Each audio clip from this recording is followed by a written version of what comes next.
Napakarami. Ano? Yung tayo nga po ay humihinga ng normal, abay dapat pinagpapasalamat na natin yan.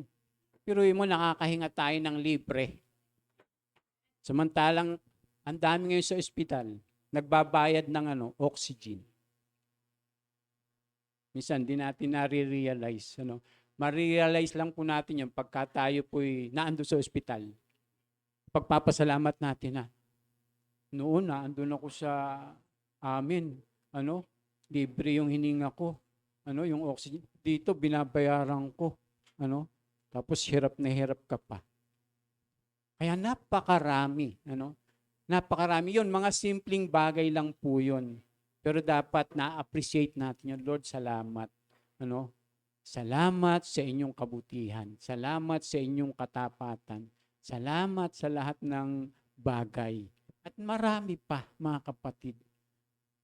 Yung kayo'y makarating ng ligtas, ano po yan? Ipagpasalamat natin sa Panginoon.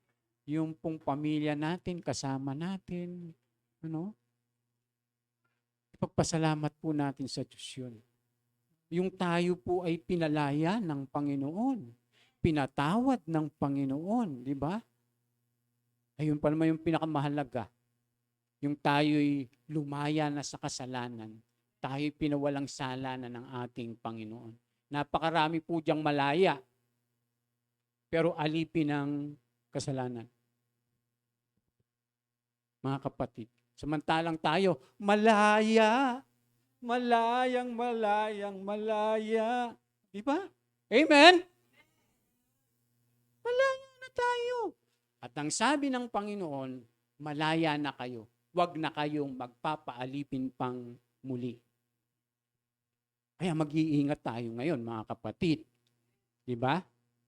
Kahit na tayo pinalaya na ng Panginoon, pero may babala po ang salita ng Diyos. Pwede pa rin ulit tayong maging alipin. Kaya kinakailangan atin pong bantayan yung ating mga sarili. Dahil minsan ang kaaway talaga natin, yung ating sarili. Kaya minsan dapat sasampalin mo yung sarili mo. Susuntukin mo. Yung mga kapatid. So alam niyo po, ito po yung ating tatalakayin po sa araw pong ito, mga kapatid. At syempre, may connection po yan doon sa binabanggit ko, na tayo po ay malaya na. Pero bantayan natin, mag-ingat po tayo, na tayo'y makabalik muli ron. Kasi meron tayong kapilian na bumalik sa dati o manatili tayong malaya na sumusunod at nakikipag-isa sa ating Panginoon. Paalala po mga kapatid ha. Ito pong papaalala pala ako. Kung pwede yung mga cellphone pala natin, i-off natin. O kaya i-silent. Silent po natin, mga kapatid, yung ating mga cellphone. Pag tayo po ay nag-church o tayo ay nag-fellowship, para wala pong hadlang hanggat maaari. Ako lang po ang hindi silent. Minsan ginagamit ko po yung clicker. At saka siyempre, iwasan po natin yung tayo'y magdaldalan. Ayan. Yung magkwentuhan. Sa halip, pag tayo po'y naririto, ay makinig po tayo. Lahat ng may pandinig, sabing ganun, ay makinig. Kaya pag po kayo ay hindi nakikinig, mabuti pa, nawala na kayo ng Kasi sayang. Kaya kahit ang Panginoong Yesus, lagi nagpapaalala pagka nangangaral siya, lahat ng may pandinig ay makinig. Sabi ng Panginoong Yesus, basta siya nagtuturo, madalas nababanggit niya po yun. Kasi bakit? Maraming naroon pero hindi nakikinig. Nakikiusyoso lang. Ay sana naman di tayo ganun mga kapatid. Pag nagpupunta tayo dito, yung parang nakikiusyoso lang. Diba? Nagsasayang ka lang ng oras. O buti pa hindi ka na lang mag-church. Ay, pastor, doon sa dati, okay lang kahit Doon sa dati. Ay wala tayong natututunan. Pero pagka yung tayo naging Christian, mga kapatid, kaya sabi ng salita ng Panginoon nagbababala siya kapag narinig natin ang tinig ng Diyos, huwag nating patitigasin ang ating puso. Sabing ganon. Basta tayo po ay nakakapakinig ng salita ng Diyos, huwag nating patigasin ang ating puso. Sa halip, tayo magpasalamat. Lord, salamat po sa mga salita mong ito. Salamat po sapagkat tinutuwid mo ako. Salamat po sapagkat dinidisiplina mo ako. Salamat po sapagkat pinapaalalahanan mo ako. Salamat po sapagkat binababalaan mo ako. Dapat ganon. Pero pag may naririnig tayo na parang tumatama sa atin, tapos naiinis ka, ayan, ito na naman si pastor. Di ba? Kaya nga naglagay ang Panginoon ng pastor Para yung mga tupa, para alagaan. Tapos yung mga tupa ay sumunod. Makinig. Alam niyo po ba ang totoong tupa? Alam niyo po kung sino yung totoong tupa? Yung mga nakikinig at sumusunod. Kasi sabi ng Panginoon, nakikinig sa aking tinig yung aking mga tupa. Sabi pong ganon. Itong ating pinag-aaralan, itong tinatalakay natin, itong ating mga binabasa, hindi naman tinig namin yan Hindi naman ang salita namin yan Salita ng ating Panginoon yan. Kaya dapat po ating pakinggan. Mga kapatid, pastor, nagse-sermon ka na naman. Anong oras na? Ito po yung ating tatalakayin. Alam niyo po nung nakaraan, kung natatanda niyo, ano po ba yung ating mga natalakay na? Kung talagang nakikinig tayo. Yung nakaraang buwan, napag-aralan natin yung halimbawa, yung fellowship. Ayun. Fellowship, paglilingkod, pananalangin at pag-aayuno. Excuse me, sino ba yung bago lang natin kasama ngayon? Si Grace, ayan. Sister Grace, welcome. Ayaw nga pala, anak ni welcome. Anak ni Sister Jocelyn. Welcome, Sister Grace. At syempre, ganun din naman, welcome natin si Kuya Boy. Si Brother Boy, ayun sa likod. Ayan, kapatid po yan ni Ate Oni. Ayan. Brother Boy, welcome sa gawain ng Panginoon, ganun din kay Sister Grace.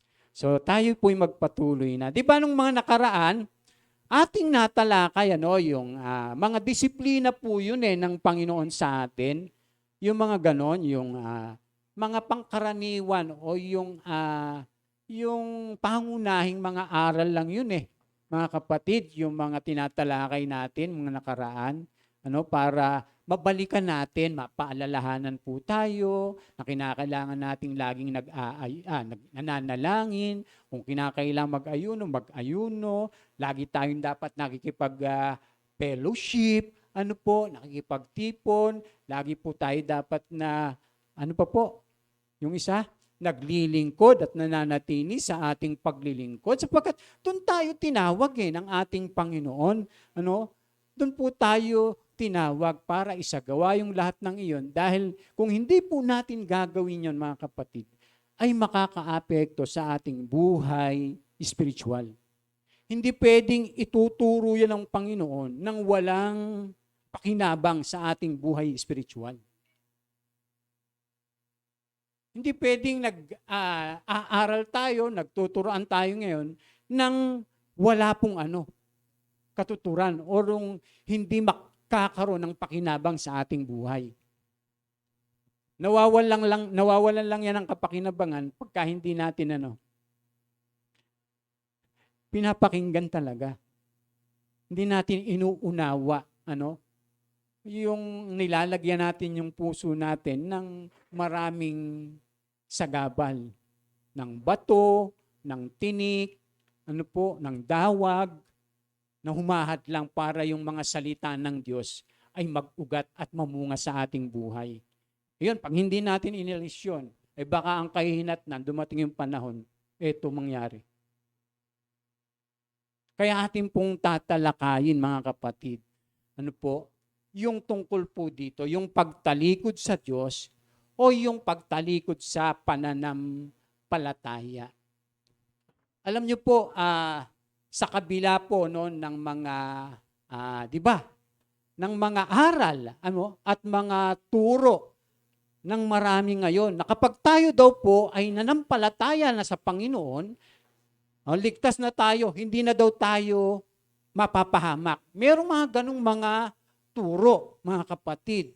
Yan po ay pinasusubalian ng salita ng Diyos. Hindi ibig sabihin, pag tayo'y nanampalataya na, nakipag-isa na sa ating Panginoong Jesucristo, ay mananatili na tayong ligtas. Kasi maraming nagtuturong ganun, na kahit pa ano daw mangyari, ligtas ka na. Dahil yung buhay na walang hanggan ay pinagkalob, walang hanggan nga Sasabihin ganun. Yung pong kaligtasan, mga kapatid, lalo-lalo na yung buhay na walang hanggan talaga yon. Ang problema, yung pananampalataya ng tao. Kaya ang di nawawala, yung kaligtasan. Ibig sabihin, yung buhay na walang hanggan. Ang nawawala po yung tao. Kaya nga yung di ba, yung talinhaga ng nawawalang tupa. Mababasa natin sa Biblia yon. Talinhaga ng nawawalang pilak. Di ba? O yung talinhaga ng alibughang anak. Paano sasabihin ngayon na hindi nawawala? Ang nawawala po yung tao. Pero yung buhay na walang hanggan, hindi. Bakit? Si Kristo yung buhay na walang hanggan. Sapagkat sabi ng Biblia, ang pinananahanan ng anak ng Diyos ay may buhay na walang hanggan. Ngayon, paano mapapatunayan na pinananahanan ka ng anak ng Diyos kung hindi ka na namumuhay ayon sa kanyang kalooban? Baka tumatalikod ka na. Diba? Kaya ating tatalakayin po ito. Kaya pinapasubalian po, mga kapatid, ng salita ng Diyos, yung pong mga ganong aral na kapag ikay naligtas na, nanampalataya na, nakipag-isa na sa ating Panginoon, ay hindi na tayo mapapahamak, ay napakarami po na mga halimbawa niyan sa Biblia. Kahit sa lumang tipan. Si Adan po ba ay secured na sa Garden of Eden?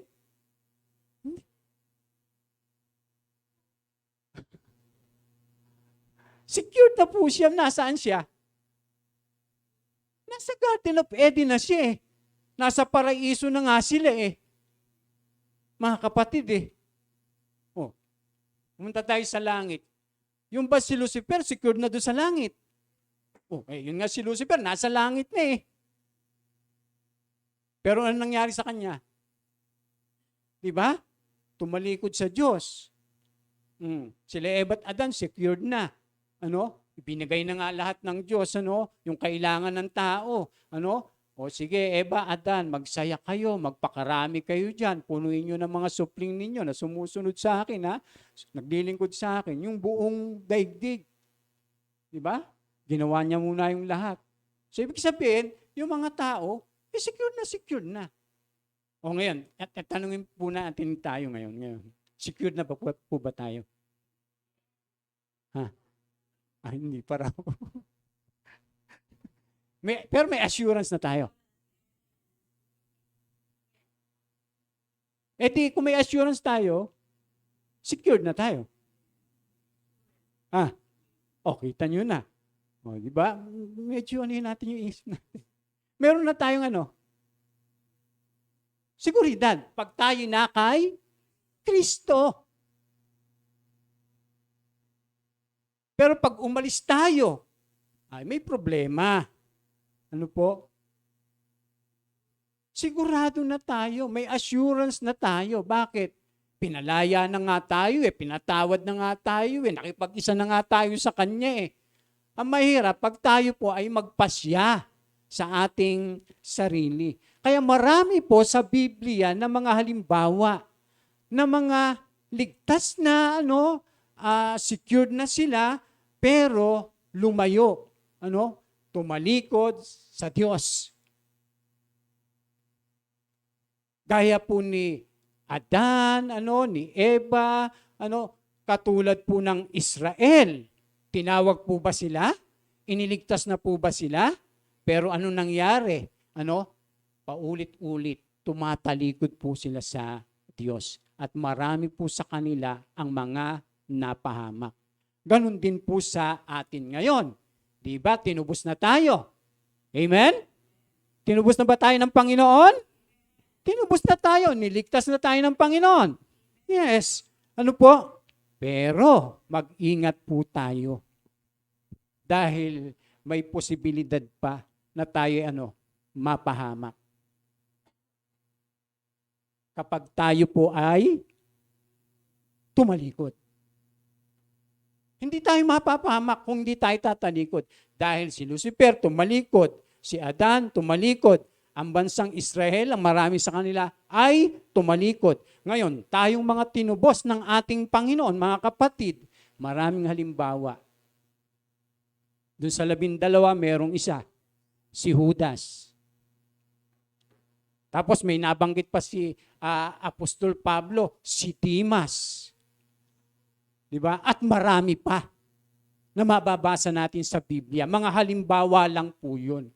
So, ibig sabihin, kahit na tayo'y tinubos na, iniligtas na, kung tayo ay tatalikuran ng ating Panginoon, ay mga kapatid, may posibilidad pa na mapahamak tayo. Sabi nga po rito, ang layunin ng Diyos sa pagliligtas sa Kristiyano ay ang manatili ito sa pananampalataya hanggang sa maiwangis ito sa Panginoong Hesus sa dakong wakas. Yan po yung layunin ng Diyos sa atin sa pamamagitan ng ating Panginoong Hesus. Pero ang nais niya, yung tayo'y manatili hanggang wakas. Malino naman sa Biblia yan, ang mananatiling hanggang wakas, ang siyang maliligtas. Sabi pong ganon, yung mananatili lamang sa ating Panginoon. Parang yung sanga na nananatili sa puno. Pero pag yung sanga hindi nanatili sa puno, ano mangyayari? Ay mamamatay. Matutuyo at igagatong sa apoy. Sabi diyan, sa kabila ng ganitong malinaw na layunin ng Diyos, marami pa rin ang nanlalamig. Kung hindi man, tuluyang tumatalikod sa kanilang pananampalataya. Siyempre, pag naglalamig ka na, di ba? At tuluyang ka ng lumamig. Pag malamig, diba? Patay. Sa panahon pa naman nga natin ngayon, sabi ng Panginoon, at manlalamig ang pag-ibig ng marami. Tanungin niyo sarili niyo, mainit pa ba ako? At pastor, buhay pa ako Buhay ka pa. Pero ang tanong, yung pananampalataya kayo. Maraming mga buhay na buhay. Pero deep inside, nasa Biblia po yan. Sa Revelation. Ang sabi niya, ito lang ang napansin ko sa iyo, nawala na yung dati mong pag-ibig. Sabing ganun. Diba?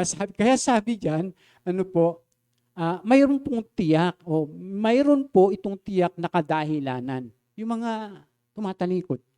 Hindi po basta lang ito nangyayari sa buhay ng isang Kristiyano. So atin pong tuklasin ang mga ito upang maiwasan ang kapahamakang dulot ng pagtalikod.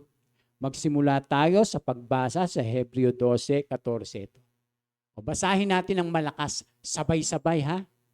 1, 2, 3. Mga kapatid, ingatan ninyong huwag maging masama ang sino man sa inyo at mawalan ng pananampalataya hanggang sa kanyang talikuran ng Diyos na buhay. Sa halip, magtulungan kayo araw-araw habang ang panahon ay matatawag pang ngayon upang walang sino mang madaya sa inyo at maging alipin ng kasalanan. Sapagkat tayong lahat ay kasama ni Kristo sa gawain kung mananatiling matatag hanggang sa wakas ang ating pananalig na ating ipinakita nung tayo'y unang sumampalataya. Ang linaw mga kapatid. Babala po yan. Paalala po yan sa mga mananampalatayang Hudyo. Kasi pag pinag-aralan po natin yung mga yung aklat ng Hebreo, yung sila yung parang gusto na nilang bumalik sa dati. Kaya merong babala po, yung pong sumulat ng aklat ng Hebreo. Kaya sabi po niya, mga kapatid, siyempre, mga Christian, di ba? Kaya ang tawag, mga kapatid, ingatan ninyong huwag maging masama ang sino man sa inyo at mawalan ng pananampalataya. Pwede bang mawalan ng pananampalataya? Yes. Kapag tayo'y tumalikod na at bumabalik na uli sa masamang gawain. Kaya may babala, sabi, hanggang sa kanyang talikuran ang Diyos na buhay. Pwede pala talaga na tumalikod pa yung isang nanampalataya na. Sabi, sa halip, magtulungan kayo araw-araw habang ang panahon ay matatawag pang ngayon upang walang sino mang madaya sa inyo at maging alipin ng kasalanan. So kaya kinakailangan pala, ini-encourage natin yung bawat isa. Ang mahirap, pagka yung Christian, dinidiscourage. Yung kanyang kapwa. Yun yung mahirap. May something na imbis na i-encourage. Imbis na i-encourage, dinidiscourage. Ay may something po sa kanyang buhay spiritual. Kasi ang sabi, encourage natin yung isa't isa . Itutulak natin, magpatuloy ka, manatili ka, magpakatatag tayo, dapat ganun. Pag sinabi, mag-ministry. Bayaan mo na yan sila. Yung mga ganon, ewan ko kung anong klaseng yun. Christian yung ganon.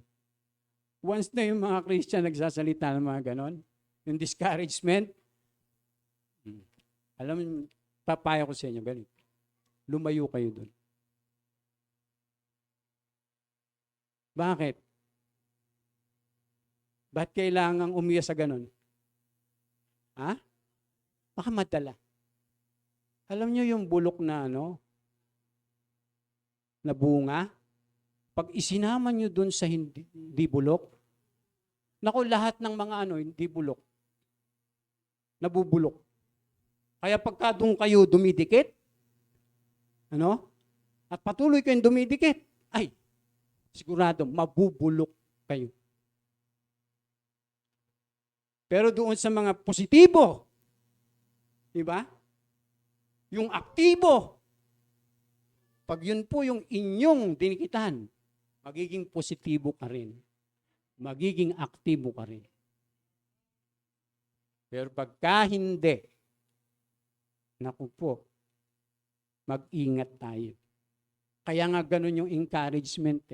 Ang sabi, sa halip, magtulungan kayo araw-araw. Pero itong ating nasa text pa lang tayo. Mga kapatid, ang problema sa atin minsan, pag nagbabasa tayo ng Biblia, binabasa lang natin ang parang nagbabasa tayo sa Facebook. Minsan nga, yung sa Facebook, pag binasa pa natin with feeling, iniintindi pa natin . Pero pag yung mga salita ng Diyos minsan, binabasa lang natin basta. Samantalang ayan, ang linaw-linaw. Ano? Ako kaya ito? Minsan tatanong mo yung sarili mong gano'n.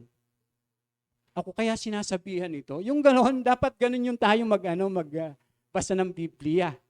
Ano? Hindi sasabihin, ay para sa kanila lang yun. Ay para po tayo matuto mga kapatid, lagi nating unang i-apply sa ating sarili. Pag tayo nagbabasa ng Bible, laging sa sarili muna natin, wag sa iba.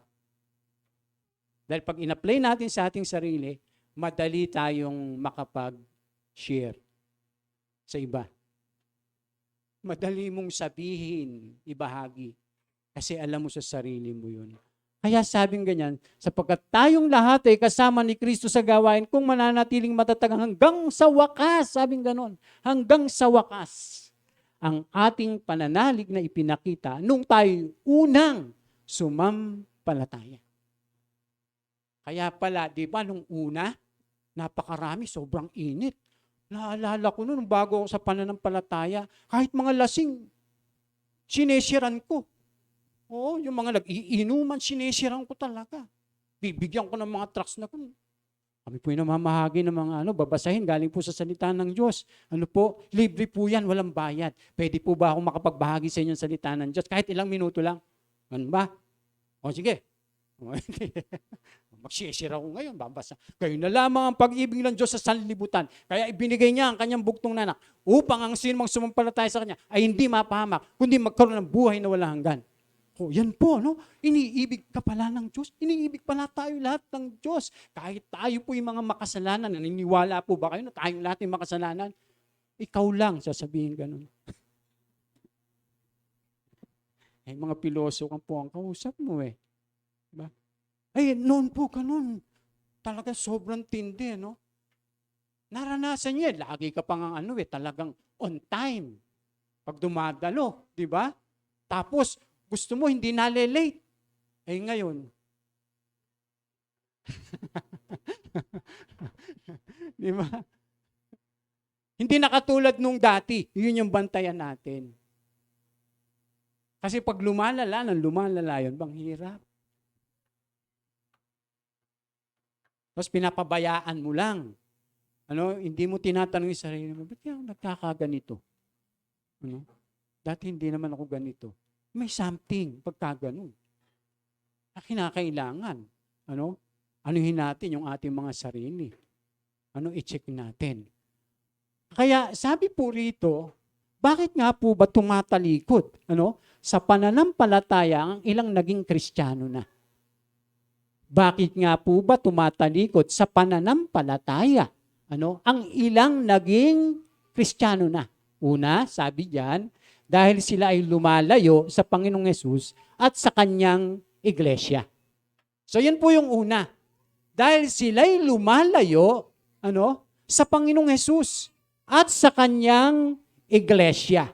Tingnan niyo po, basahin natin to. Ito, alam natin to Basahin natin na sabay-sabay. 1, 2, 3. Magpakatatag tayo sa ating pag-asa at wag nang mag-alinlangan pa sapagkat ang nangako sa atin ay maasahan. Sikapin din nating gisingin ang damdamin ng bawat isa sa pagmamahal sa kapwa at sa paggawa ng mabuti. Huwag nating kaliligtaan ang pagdalo sa ating mga pagtitipon gaya ng ginagawa ng ilan. Sa halip, palakasin natin ang loob ng isa't isa, lalo na ngayong nakikita nating malapit na ang araw ng Panginoon. Pansinin niyo po mga kapatid, ang binibigyan ng diin ng salita ng Diyos, di ba? Huwag nating kaligtaan ang mga pagtitipon. So, ibig sabihin, dapat normal sa atin. Yung alin? Yung mga pagtitipon. At pag sinabing pagtitipon, hindi yung pag-araw lang ng linggo. Maraming klase ng pagtitipon eh. Di ba, meron tayong online. Di ba? Merong women's, may men's, may youth. Alam niyo po ang malaking problema, kaya yung iba nanlalamig. hindi dumadalo sa mga gawain. Opo. Pag nawala na yung excitement mo sa pagdalo. Ay alam niyo po parang, di ba, parang ano lang yan, uling na nagbabaga. Pag inalis mo yung uling sa kapwa, uling nagbabaga, nanlalamig. Namamatay. Kaya pagkalimbawa, lagi kang umaattend, dumadalo na doon sa mga pagtitipon, may encourage ka. Kasi lagi kang naroon. Pero pag hindi ka dumadalo, ano po, hindi ka dumadalo, hindi ka umaattend. Sino mag-i-encourage sa'yo? Ayun, maaaring yung sanlibutan, hahatakin ka.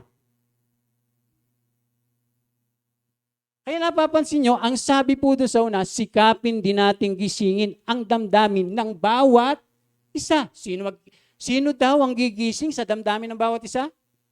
Tayo rin. Tapos doon sa hulihan, sabi, sa halip, palakasin natin ang loob ng isa't isa. Laging isa't isa ng bawat isa. Hindi nag-iisa. Ay, yung iba nag-iisa. Bahala na sila dyan. Ano? Kayo na lang dyan. Diba? Imbis na makihalubilo, makisama, makiisa, makilahok, kayo na lang dyan. Pagka niyayaya, busy ako. Diba? May gagawin ako. Hindi naman araw-araw. Mga kapatid. Kaya alam nyo, hindi po pwedeng maging Kristiyano ka. Tapos sasabihin mo na, basta ako pastor, Christian ako. Pero kahit di ko na kailangan yung church, mga orukan kasi mga tao dyan. Di ba sasabihin gano'n? Mga plastic. Ano? Hindi kaya ikaw ang ano? Natawas yun. Dahil kung hindi ka plastic, anong gagawin mo? Makikiisa ka. Ikaw yung makikiisa. Ang sabi nga ang sabi nga, sikapin nating gisingin ang damdamin ng bawat isa. Sino gagawa niyan? Tayo nga makikiisa ka nga Ano? Paano ka naman mag-i-encourage kung wala ka dun sa mga pagtitipon? Sabi pa dyan, at palakasin natin ang loob ng isa't isa. Ay, paano natin may i-apply kung di tayo nakikipagtipon, hindi nakikilahok? Mga kapatid, alam niyo po ang lakas po ng pananampalataya kapag tayo po ay nakikisama, nakikilok. Sino niyo po yung Book of Acts? Yung mga mananampalataya, laging nagsasama-sama. At dahil doon, ano nangyari sa nila? Pananampalataya. Kahit pa dumaan yung mga pag-uusig, kahit saan sila makarating, nangangaral sila nagpapatotoo sila Bakit? Titibay nila kasi lagi silang nagsasama-sama. Kailangan natin ng isa't isa, mga kapatid. Di ba, tinan niyo yung baby, kailangan yung init ng nanay niya. Hindi tayo mabuhay, hindi tayo pwede mabuhay sa ating sarili. Sabi nga, walang sino mang nabubuhay para sa sarili lamang. Kung tayo nabubuhay tayo para sa Panginoon. Kung tayo mamamatay tayo dapat para sa Panginoon. Amen? Ay tinan niyo, mga kapatid, hindi natin may i-apply talaga yung salita ng Diyos kung wala tayo sa church. Tinan niyo, huwag niyong kakaligtaan ng pagtitipon. Sabi nga nun, tapos hindi ka nakipagtipon, di nakaligtaan mo na. Napakasimple lang.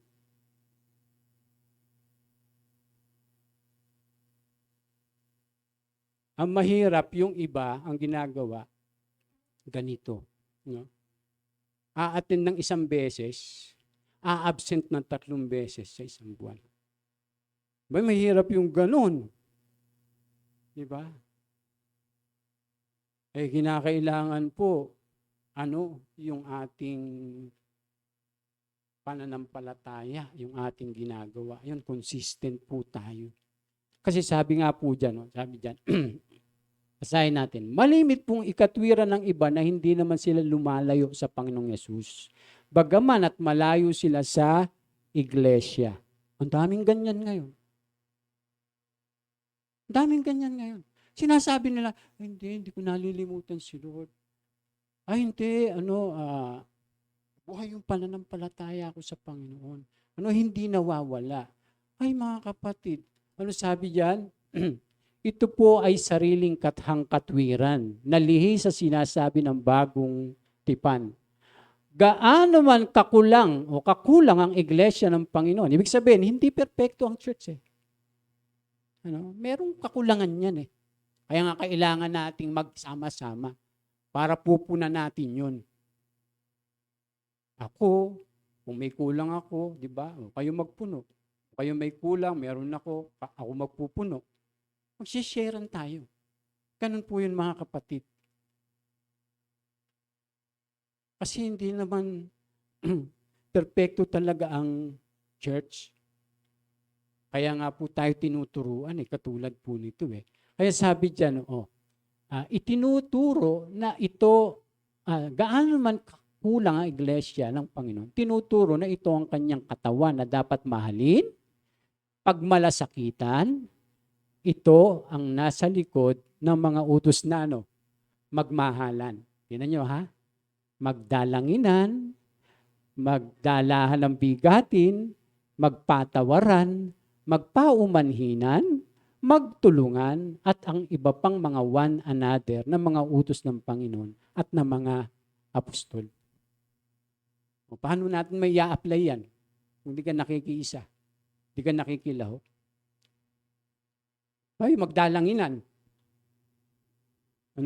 Tapos nag-iisa ka. Magmahalan, tapos nag-iisa ka. Eh, sino mamahalin mo kung nag-iisa ka palagi? Puro sarili mo na lang. Eh, di self-centered ka na. Hindi na Christ-centered. Ang Christ-centered, ito pong ating tinatalakay. Kaya hindi tayo pwedeng mabuhay na nag-iisa. Na masasabi mo, pananampalataya ka. Hindi totoo yung pananampalatayang yun, mga kapatid. Yung pananampalatayang sasabihin na, hindi ko nalilimutan ng Diyos. Nalimutan mo na nga yung utos eh. Na magtipon. Tapos sasabihin mo, hindi mo nalilimutan ng Diyos. Pag mahal natin si Kristo, mga kapatid, mahal din natin dapat yung church. Pag mahal talaga natin ang church, mahal natin si Kristo. Bakit? Sapagkat si Kristo at saka yung church ay isa. Paano mo ngayon sasabihin na hindi mo nalilimutan si Lord? Tapos hindi ka naman nakikipag-isa. Ay kasinungalingan po yun, mga kapatid. Dinadaya lang natin ang ating sarili. Pero mo, sasabihin mo, mahal mo ang Panginoon, tapos hindi mo mahal yung kapatid mo? Paano nangyari yun?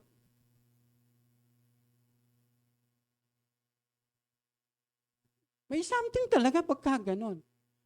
Mali ang pagkaunawa natin o yung pagkakilala natin o yung ating pananampalataya. Dahil yung totoong na kay Kristo, nagmamahal kay Kristo, nakipag-isa kay Kristo, ay nagmamahal sa church, nakikipag-isa sa church, nakikipagtulungan sa church, yun yung totoong na kay Kristo. Amen? Ay, mga kapatid, hindi natin pwedeng baguhin yun. Yun nga yung ang tawag doon, sumasalamin. Yung ating mga ginagawa. Alam nyo, sumasalamin yung ating mga ginagawa sa church kung gaano kamahal si Lord. O sumasalamin yun. yung ating mga ginagawa ay sumasalamin kung talagang tayo ay sumusunod sa Panginoon.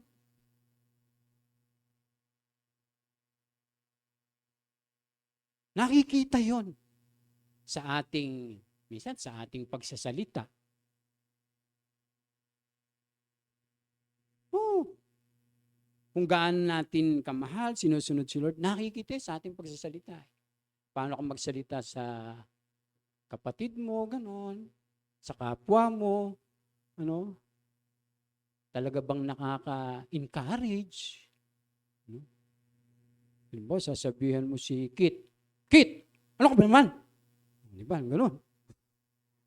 Kit, ano ka ba naman? Magkaiba, di ba? Pero parehas yung salita. Pagka, yung with love, iba. Pero yung may bitter. Pero pag bitter ka, ay iba yung mga lumalabas sa bibig.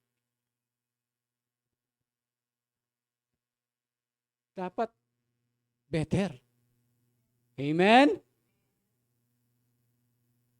Dapat better. Hindi bitter. Lalo na pagka sa mga kapatid.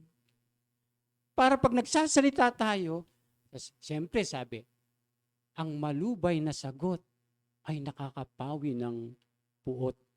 Pagod, sabi. Pero marahas na salita ay nakakagalit.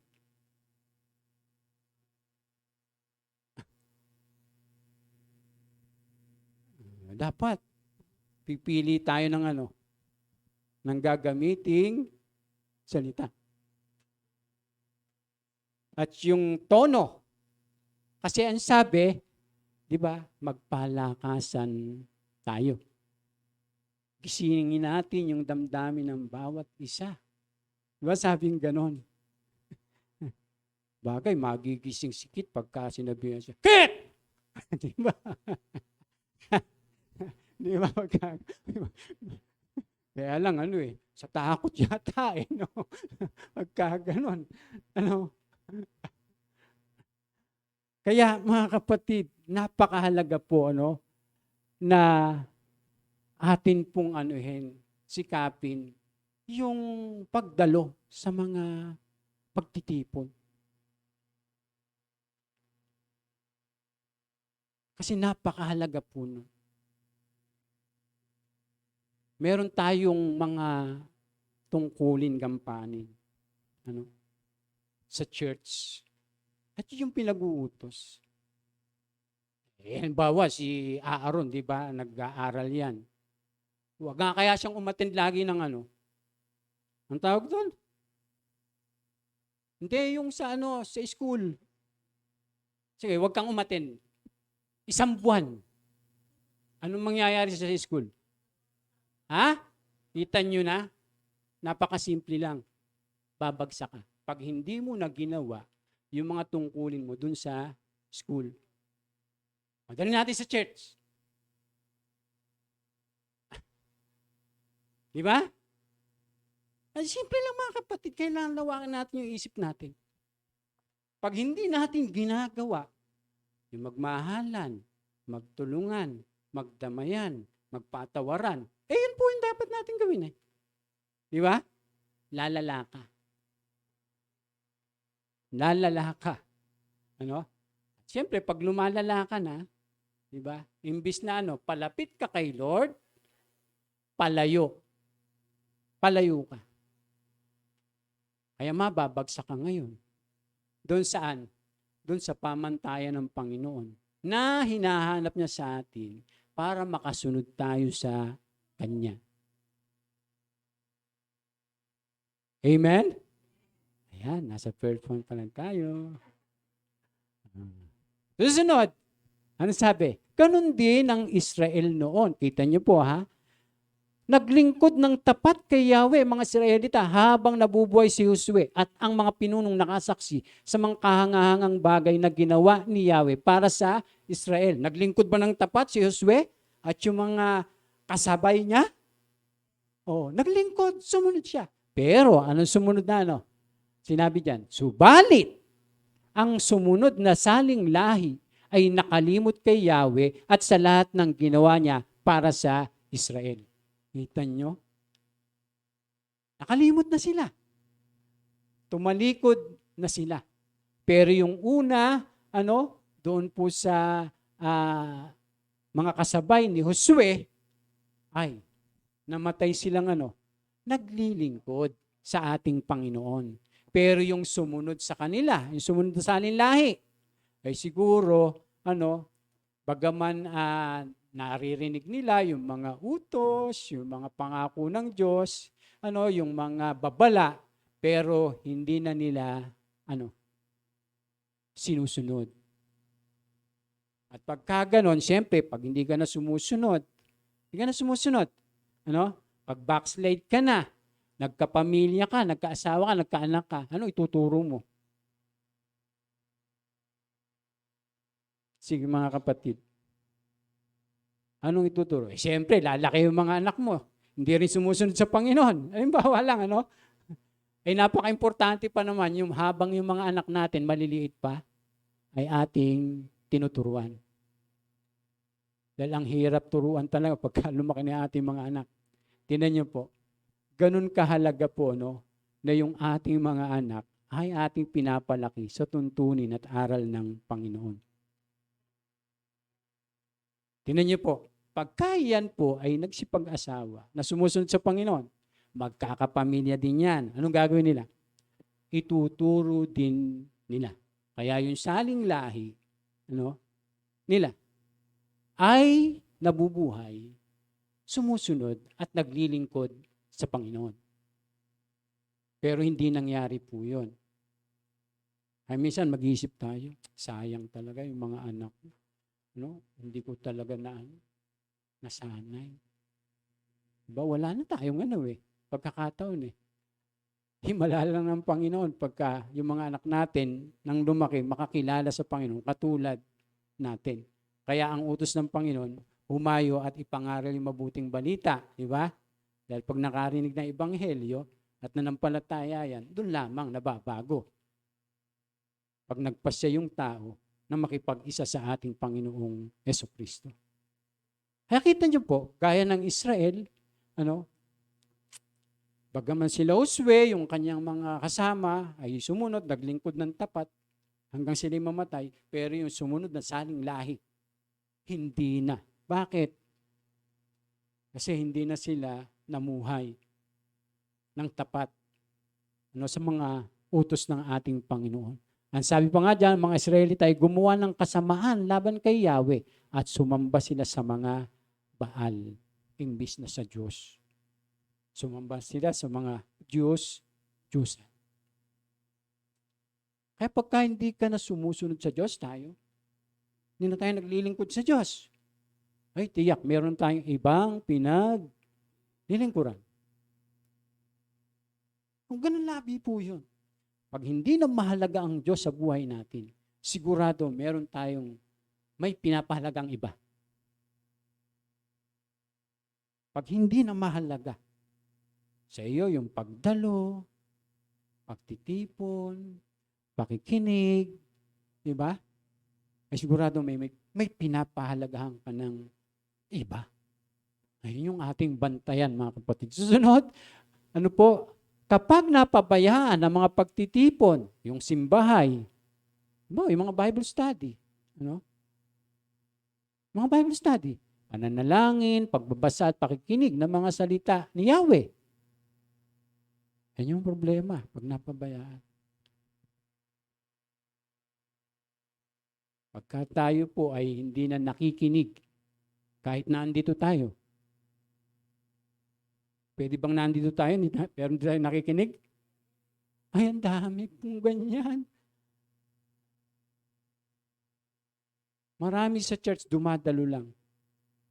Tapos akala ng iba, pag dumadalo sila, ay, kaya nga po si Judas,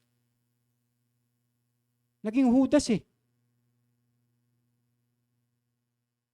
O, lagi niya bang kasama ang Panginoon? Kita nyo na? Ang Panginoon pa mismo, kasama niya. Kaya ang Panginoon natin nandun sa langit. Nagbabasa lang tayo ngayon sa kanyang mga salita. At kung tayo ay nakikinig sa banal na Espiritu, ay hindi ako yun ha. Si Ferdinand Espiritu lang ako. Kaya sabi diyan, at ang iba pang mga disiplina ng pananampalataya, nagiging banyaga sa atin ang kalooban at mga kaparaanan ng Diyos. Baliwala na sa atin. Pag hindi na tayo nakikinig, nagbabasa, hindi na natin pinapahalagahan yung mga bagay na spiritual. Ay, baliwala sa atin yung kalooban ng Diyos. Baliwala. Hindi natin yan papansinin. Pag hindi ka na nakikinig, pag matigas na ulo mo. Pag matigas na ulo, hindi mo na yan. Hindi ka na makikinig. Sabi nga po dyan, di ba? Nalalayo po tayo sa Diyos at sa Iglesia. Nagiging sensitibo tayo sa mga pagtutuwid at pagpapaalala sa atin. Imbis na pasalamatan mo, magagalit. Si pastor, lagi na lang papatama. Di ba? Papaalala lang, mga kapatid. Sabi dyan, tayo ay madaling nagdaramdam. Sabi gano'n, nanlalamig at lumalayo. Nabibigyan katwiran natin ang sarili. Gaano mo ito kalihis sa kalooban ng Diyos sa atin. Yun yung malaking problema minsan sa mga mananampalataya ngayon. Kapag tumitigas ng ating ulo at yung ating puso. Kaya ang sabi ng salita ng Diyos, kaya nga kapag narinig ninyo ang tinig ng Diyos, huwag niyong patigasin ang inyong puso. Huwag nating patigasin. Sa halip, tanggapin natin, Lord, salamat po. Salamat po sa pagpapaalaala. Salamat po sa pagtutuwid. Salamat po sa pagdidisiplina. Salamat po sa paalala ni na pastor, ni na Ate Cora. Ganon. Na Kuya Ray, salamat po sa paalala ni Tita Son. Ang aming Tita Son na mahigpit.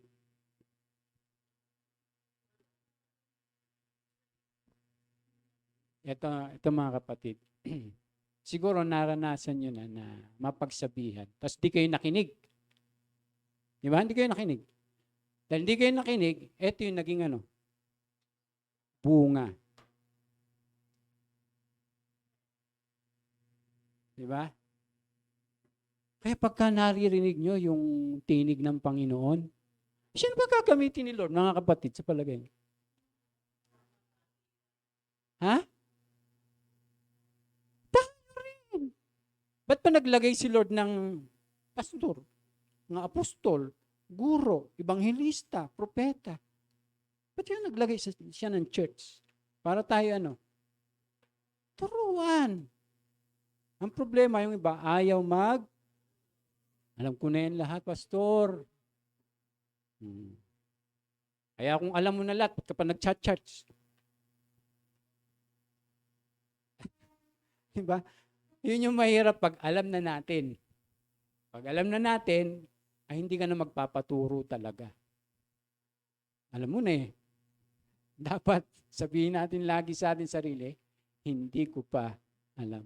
Gusto ko pang matuto. Sabi ni Sister Lisa, paulit-ulit na nga pastor Bakit kaya? Bakit paulit-ulit? Di natututo. Alam niyo, salita ng Diyos, paulit-ulit lang yan. Kahit basahin mo yan, taon-taon, mabasa mo lahat, paulit-ulit lang, mababasa mo.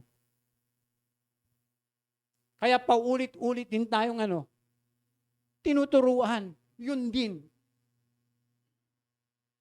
Mga kapatid, bakit? Paulit-ulit din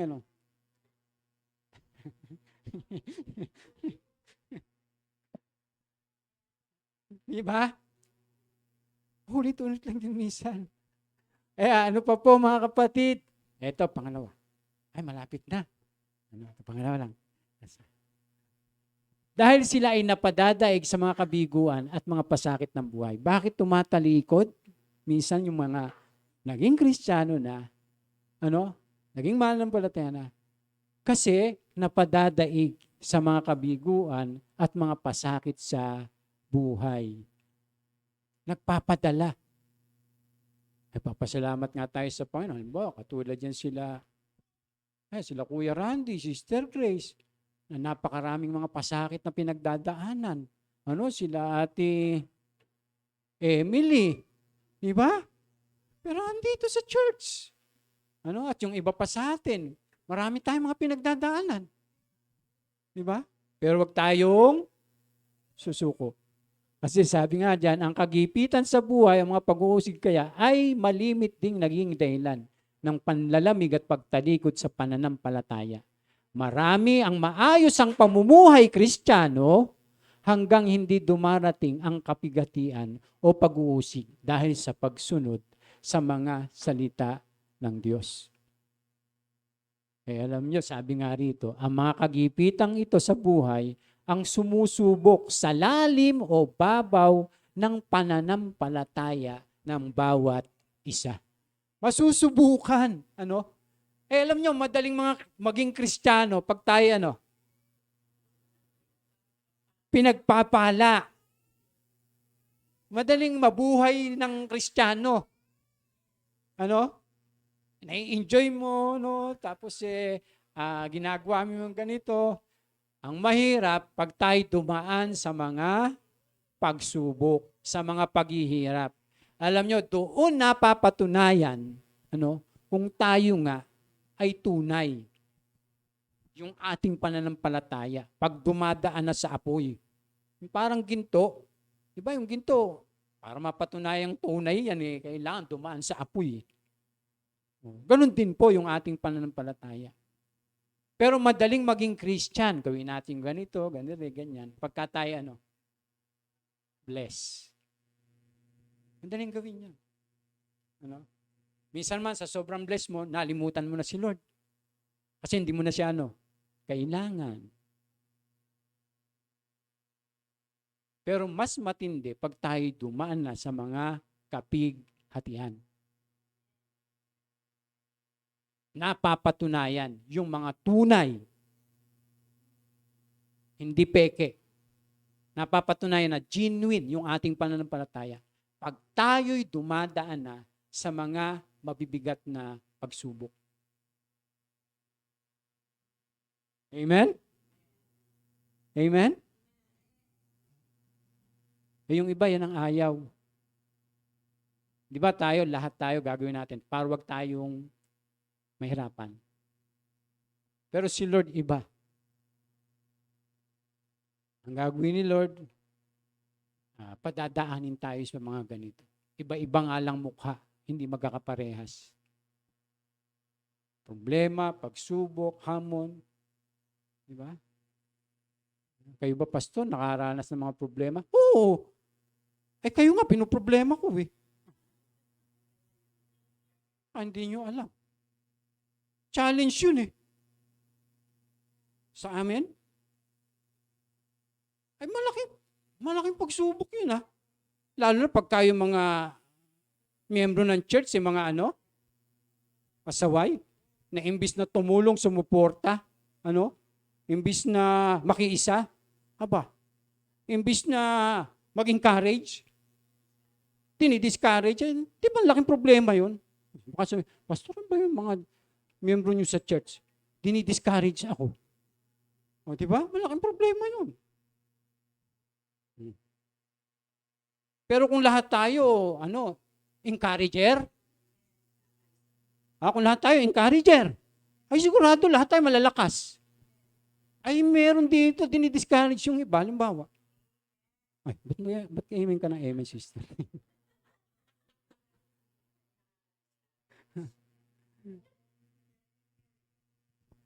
Malaking problema po yun. Siyempre, magdadasal ako, Lord. Dinadalain ko po si ganito, si ganyan. Diba? Alam niyo po ba na mas malaki pa po yung pananagutan namin kaysa sa inyo? Kaya nga sabi ng Biblia, huwag hangarin na maging tagapagturo ang marami sa inyo. Eh, malaki yung pananagutan namin sa Diyos, Oh. Baka pagdating doon, sabi, Perdi, nasa nasikit? Ano ba? Nasungkit. Bawa, Perdi, nasa na si Maribel? Ba't di mo kasama rito? O di ba yung ganon? Mananagot po ako. Kaya anong gagawin namin? Para hindi kami managot, sasabihin namin yung gusto namin sabihin. Kayo na mananagot ngayon sa inyong sarili. Hindi na kami. Basta sinasabi lang namin kung ano yung pinapasabi ng Panginoon. Amen? Mga kapatid, itutuloy na lang natin sa susunod. Marami ba tayo natutunan ngayon? Amen? Opo. Ang kailangan lang, nakikinig po tayo. Palakpakan po natin ang ating Panginoon. Ayan, meron pa po kasi tayong breaking of the bread.